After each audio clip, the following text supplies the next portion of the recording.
Hello guys, എന്തൊക്കെയുണ്ട് വിശേഷം? ഇന്നത്തെ ഒരു വീഡിയോ എന്ന് വെച്ച് കഴിഞ്ഞാൽ ഒരു വർഷത്തിന് ശേഷം നമ്മൾ നാളെ നാട്ടിൽ പോവാണ്. അപ്പം അതിൻ്റെ പ്രിപ്പറേഷൻസും അതിൻ്റെ വളരെ കുറച്ച് മാത്രം വീഡിയോസ് മാത്രമേ എൻ്റെ കയ്യിലുള്ളൂ. ഞാൻ കുറച്ച് വീഡിയോസ് മാത്രമേ എടുത്തിട്ടുള്ളൂ. അപ്പം ആ ക്ലിപ്സൊക്കെ ആഡ് ചെയ്തിട്ടുള്ള ചെറിയൊരു വീഡിയോ ആണ്. രണ്ടുപേരും വർക്കിംഗ് ആയതുകൊണ്ട് തന്നെ നമുക്കധികം സമയം ഷോപ്പിങ്ങിനൊന്നും കിട്ടിയിട്ടില്ല. ആകെ ഒരു ദിവസം മാത്രമേ കിട്ടിയിട്ടുള്ളൂ.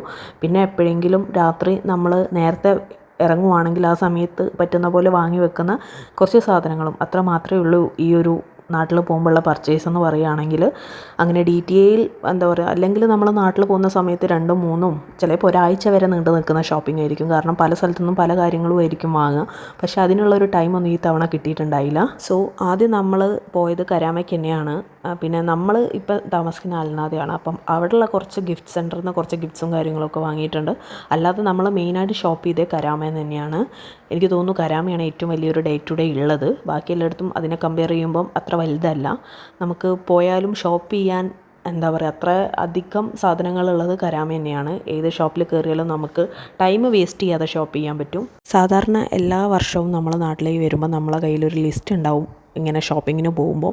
ഇത്തവണ അതൊന്നും ഉണ്ടായില്ല. അത് ഞാൻ പറഞ്ഞല്ലോ, അതിന് പറ്റിയൊരു ടൈമോ ഒന്നും ഉണ്ടായില്ല. നമുക്കത് ലിസ്റ്റ് തയ്യാറാക്കാൻ പോലുള്ള എന്തൊക്കെ വേണമെന്ന് മൈൻഡിൽ പോലും ചിന്തിക്കാനുള്ള ഒരു ടൈം ഈ തവണ കിട്ടിയിട്ടില്ല.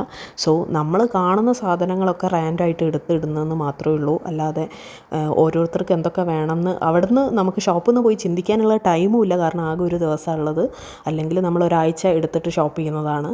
അങ്ങനെ കാണുന്ന മുന്നിൽ എന്തൊക്കെ കാണും, അപ്പം നമുക്ക് എന്തൊക്കെ ഓർമ്മ വരും, അതൊക്കെ നമ്മൾ വാങ്ങി അത്രയേ ഉള്ളൂ. ഇത്തവണത്തെ നാട്ടിൽ പോക്ക് നമ്മൾ ഒട്ടും പ്ലാൻ ചെയ്ത നാട്ടിൽ പോക്കല്ല. നമ്മളിങ്ങനെ നമുക്കൊരു 20% മാത്രമേ ഉണ്ടായുള്ളൂ നമ്മൾ നാട്ടിൽ പോകുമെന്നുള്ളൊരു പ്ലാന്. 80% നമ്മൾ പോകില്ല എന്ന് തന്നെയായിരുന്നു.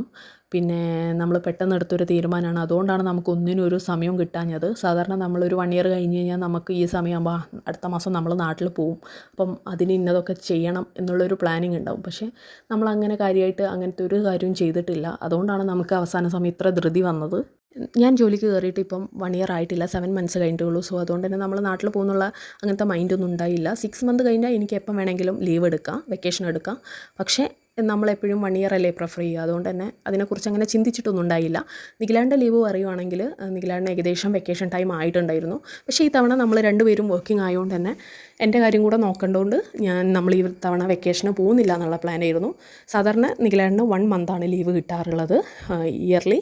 പിന്നെ ഒരു 20-25 ഡേയ്സ് നമുക്ക് വേണമെങ്കിൽ എക്സ്ട്രാ അൺപെയ്ഡ് ലീവ് എടുത്ത് നാട്ടിൽ കുറച്ചും കൂടെ എക്സ്റ്റെൻഡ് ചെയ്യിപ്പിക്കലാണ് ചെയ്യാറ്. ഇത്തവണ പക്ഷേ 1 മന്ത് അല്ല ലീവ്, 3 മന്ത്സ് ഉണ്ട്. നിഖിലാടിന് ഏകദേശം ഫുള്ളി കാൽക്കുലേറ്റ് ചെയ്യാൻ ഒരു 3 മാസത്തിനടുത്ത് ലീവ് ഉണ്ട്. അതുകൊണ്ട് തന്നെ ദുബായിൽ ഇരിക്കണോ നാട്ടിൽ പോകണോ എന്നുള്ള വലിയ രീതിയിലുള്ള കൺഫ്യൂഷനായിരുന്നു. ഉള്ളൊരു പ്ലാൻ എന്ന് വെച്ച് കഴിഞ്ഞാൽ ഞാൻ ദുബായിൽ തന്നെ വർക്ക് കണ്ടിന്യൂ ചെയ്തിട്ട് നിഖിലേട്ടൻ വെക്കേഷന് നാട്ടിലേക്ക് വന്നാലോ എന്നുള്ളൊരു പ്ലാൻ ഉണ്ടായിരുന്നു. പക്ഷേ അത് അധികം ചിന്തിക്കേണ്ടി വന്നില്ല. ഞാൻ അത്രയും ഡിപ്പെൻഡഡ് ആയതുകൊണ്ട് എനിക്ക് ഒറ്റയ്ക്കാണ് കാര്യങ്ങൾ ചെയ്യാനുള്ള ബുദ്ധിമുട്ടുണ്ട്. പിന്നെ വീട്ടിലും വലിയ താല്പര്യമില്ലായിരുന്നു, അത് ഭയങ്കര എതിർപ്പായിരുന്നു. സോ പിന്നെ നമ്മൾ അതെന്തായാലും ആ പ്ലാൻ ഒഴിവാക്കി. ദുബായിൽ ഇപ്പം അത്ര അധികം ചൂടാണ്, 45-50 ഡിഗ്രി ഉണ്ട് ഇപ്പം തന്നെ. സോ അടുത്തൊരു 3 മാസം എന്ന് പറയുന്നത് നമുക്ക് സഹിക്കാൻ പോലും പറ്റാത്ത അത്രയും പീക്ക് ലെവലിലുള്ള ചൂടായിരിക്കും. അതുകൊണ്ട് തന്നെ നമുക്ക് വെക്കേഷൻ അല്ലാതെ വേറൊരു ഓപ്ഷൻ ഇല്ല. കാരണം രണ്ടുപേരും വർക്കിംഗ് ആണെങ്കിൽ നമുക്ക് വർക്കിൻ്റെ മൈൻഡിൽ അങ്ങ് ജോലിക്ക് പോകും.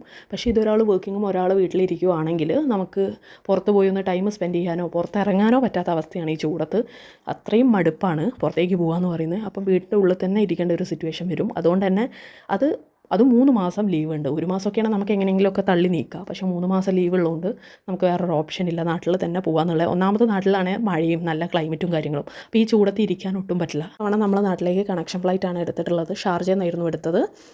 ഷാർജ ടു മസ്കറ്റ്, മസ്കറ്റിന് 2 hours ലേ ഓവർ ഉണ്ട്. അവിടുന്ന് പിന്നെ കാലിക്കറ്റ്, അങ്ങനെയായിരുന്നു ഫ്ലൈറ്റിൻ്റെ ഡീറ്റെയിൽസ്. ഇത്തവണത്തെ ഫ്ലൈറ്റിൽ നമുക്ക് വെയിറ്റ് കുറച്ച് കുറവായിരുന്നു ടിക്കറ്റ് എടുത്ത സമയത്ത്. അത് നമുക്ക് അറിയായിരുന്നു. പക്ഷേ പാക്ക് ചെയ്ത് നമ്മളെല്ലാം സെറ്റ് ചെയ്ത് വരുമ്പോൾ നമുക്ക് എന്തായാലും വെയിറ്റ് കൂടും.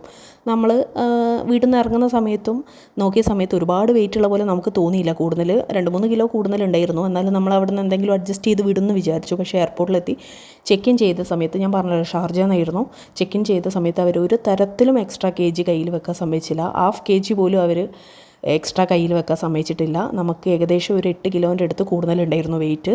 8 kg കൂടുതലായതുകൊണ്ട് തന്നെ നമ്മൾ എയർപോർട്ടിൽ ഒരുപാട് സാധനങ്ങൾ ഒഴിവാക്കിയിട്ടാണ് വന്നത്. വേറെ വഴിയില്ലാത്തതുകൊണ്ട്. കാരണം ഒരു വിധത്തിലും അവർ കടത്തി വിടുന്നുണ്ടായില്ല. ലാസ്റ്റ് നമുക്ക് ഒഴിവാക്കുക അല്ലെ ഫൈൻ അടയ്ക്കുക. ഫൈൻ എന്ന് പറഞ്ഞാൽ നാട്ടിലൊരു 10K പ്ലസ് ഉണ്ട്. അപ്പം അതുകൊണ്ട് തന്നെ നമുക്ക് വേറെ വഴി ഉണ്ടായില്ല. നമ്മൾ ജൂൺ 30 നാട്ടിലേക്ക് ഫ്ലൈ ചെയ്തത്. ഈവനിങ് ഒരു 7:30 ഷാർജയിൽ നിന്നാണ് ചെക്ക് ഇൻ ചെയ്തത്. കണക്ഷൻ ഫ്ലൈറ്റ് ആയിരുന്നു. 8:45 ആയപ്പോൾ മസ്കറ്റിലെത്തി. അവിടുന്ന് 2 hours ലേ ഓവർ ഉണ്ടായിരുന്നു. ഒരു 10:45 മസ്കറ്റിൽ നിന്ന് ഫ്ലൈറ്റ് സ്റ്റാർട്ട് ചെയ്തിട്ട് ഒരു മോർണിംഗ് 4 ആയപ്പോൾ കാലിക്കറ്റ് എത്തി. വളരെ ചെറിയൊരു വീഡിയോ ആണ്. എനിക്ക് ഈ വീഡിയോ ചാനലിൽ ഇൻക്ലൂഡ് ചെയ്യണമെന്ന് തോന്നി, അതുകൊണ്ട് മാത്രം ഇടുന്നതാണ്. നാട്ടിലെ വിശേഷങ്ങളായിട്ട് അടുത്ത വീഡിയോയിൽ കാണാം. അതുവരേക്കും ബൈ.